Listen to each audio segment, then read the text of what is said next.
And joining us now is the 70th Secretary of State, Fox News contributor Mike Pompeo is with us. Mr. Secretary, the way I see it is Prime Minister Netanyahu has no option here, no choice here. This is the worst attack ever on Israeli soil. The only thing that I might be a little surprised at, I mean, the Israelis' intelligence is known as the world's gold standard. Something certainly went wrong here. I'm not sure what. It probably is not the time to talk about it. Let's get your overall view on what we're seeing. By the way, we're also seeing that there have been, minutes apart, we see Israel is firing into Gaza as the show is going on right now. Well, Sean, thanks for having me on. This is grotesque. It is barbaric. And it requires winning. And Prime Minister Netanyahu gets that. And I am just hoping that this administration doesn't slow him down. These are going to be long weeks. There are going to be some pictures that come out of Gaza that are going to be tragic. But make no mistake about it, Prime Minister Netanyahu has the duty to defend his own people in the same way that the United States has that duty. We now have Americans held hostage. And Hamas, puppet of Iran, is threatening to kill them. They've already killed 11 Americans. They're threatening to kill Americans live on video and broadcast the audio as well. And President Biden hasn't told the Iranians, he hasn't told the world what America's response to that will be. I remember, Sean, so well, when the Iranians threatened to kill Americans on our watch, when they were launching artillery into the embassy, American embassy in Baghdad, Iraq, we made clear we would hold not the knuckleheads on the ground in Iraq, but we would hold the Iranian regime responsible. When we did that, we didn't create World War III, as they said we might. When we got out of the JCPOA, when we moved the embassy, they said we'd create World War III. No, what has created war here is American appeasement, American weakness. And if we don't stand with Israel, if we don't give them the tools that they need to prosecute this to the end, until Hamas is wiped out and the Iranian regime understands that the Israelis mean business and they have American support, then we will risk even more American lives. Mr. Secretary, let me go over, maybe you can explain this to me. The first Iranian deal was Barack Obama and Joe Biden.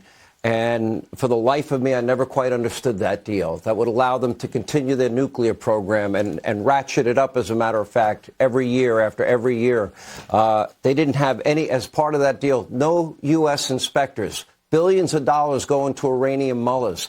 They didn't have anywhere, any place, any time inspections. I don't trust the mullahs of Iran as far as I can throw them. Okay, Donald Trump becomes president. That policy is stopped, thankfully. And here we are back with the $6 billion in ransom payments for 5 Americans. Now, they can argue all they want that so far not a penny of that $6 billion has gone to Iran, but the money has already been moved into Qatar, where we know it's going to end up in the Iranians' hands. And whether they say it's for humanitarian purposes or not, because the president of Iran has already said, you're not going to tell us how to spend the money, that frees up money that they would otherwise be spending on their own infrastructure, humanitarian aid, et cetera, for more terrorist attacks. They are the #1 state sponsor of terror. Tell me where this mindset comes from that you are going to do business and pay ransom to terrorists. I have a hard time understanding it. Sean, it's completely unexplainable. It is completely illogical. It can only be that as part of the Blame America First mantra that we're sort of the problem in the world. You saw this on Harvard's campus today. Just so indecent, so grotesque to see Americans supporting Hamas that's carting kids into the Gaza Strip to kill them on live TV. The fact that the $6 billion hasn't been spent yet, well, great. Make clear it's not going to be. Pull it back. And, Sean, you know this, too. We had the strictest sanctions ever imposed on the Iranian regime. It worked. We put them in the box. We isolated them. It built out the Abraham Accords and peace throughout the Middle East. At least 20, maybe $30 billion of Iranian wealth as a direct result of the Biden administration just refusing to enforce the sanctions they're required to enforce. No, it was Iran that fueled this. It is Iran that is the problem. Hamas executed a mission that was funded, trained, and directed by the Iranians. I'm confident we will find that, and I'm worried. I'm worried because they're going to do the same thing in the north. The Iranians are prepared to fight to the last Hezbollah life or the last Hamas life. It is going to have to be Iran that gets cost imposed on it, or this will continue. How would you impose those costs? Because I agree with you. Ultimately, all the proxy wars that have been fought in the region, They all seem to have their origins of monies and support coming from Iran. We now even have direct reports that the Iranian Revolutionary Guard gave the okay, offered the weapons, gave the financial support. So what price does Iran pay in all of this, and how do they pay it? So the first step is to make sure Israel secures its own space. It's got to go take down Hamas. Every last person who's connected to this got to be wiped off. Second, the United States should demand that not only the United States, but every other country stop providing any money to Iran. They're still funding the Palestinians in Judea and Samaria. They're still underwriting all kinds of programs that go to these terrorists. We've got to stop all of that funding. It could be done tomorrow. President Biden just asked to say so. And then we need to make sure that we deny Iranians the chance to come to school in the United States. The list is long. We have done it, Sean. We know precisely how to execute this. We don't have to imagine how you build out peace and stability in the Middle East because we had done it for 4 years. The Biden administration just came in, ripped it up, turned it upside down. And the deaths that happened today are the responsibility of Hamas. They were caused by Iran. But the conditions were set by American weakness in Afghanistan, by allowing Vladimir Putin to think that a small invasion might be okay. And then ultimately, not to convince the Iranians that we would have Israel's back. When your first instinct is to say, can't we all just get along and the Israelis need to stand down? And then the Secretary of State sends out a tweet that also had to be taken down because he demanded a ceasefire. Those are the things the Iranians observe. They know that America is not serious. And I pray that President Biden understands what is at risk. It is Israel and America's place in the world. And we have to get this right. Well, you're talking about specifically, we urge all sides to refrain from violence and retaliatory attacks. If you break it down, and look at the population of Israel versus the population of the United States, this attack would be the equivalent of, in one day, killing over 35,000 Americans. Would that be their position, to stand down and not have a retaliatory strike against the people that would kill 35,000 Americans? That's my first question. And then secondly, what part is Saudi Arabia playing here? Because they seem to condemn Israel in this, and I thought that Israel and the Saudis were on the verge of making a deal together. So two thoughts. One, no, we should definitely not be telling Israel. No one should be telling Israel how to conduct its foreign policy. Prime Minister Netanyahu should have a free hand to do what he needs to do. I saw a statement from the General Secretary at the United Nations today that just was sickening, talking about how we need to make sure that everyone obeys international law. Goodness, when you're raping women and dragging them back to Gaza Strip, that's not international law. Second, with the Kingdom of Saudi Arabia, I hope that what will happen is that they will push forward, is that the Kingdom of Saudi Arabia will see that, in fact, that Iran is a problem, not only for Israel, but for the Emiratis, the Kuwaitis, and for them as well. They will understand that the risk of this terror regime from the Islamic Republic of Iran is a risk to them as well. And this effort to bring them in to the Abraham Accords, to create peace and to recognize Israel, will push forward. I'm counting on that happening. I hope that it will. It would make perfect sense for everyone in the region to see that happen.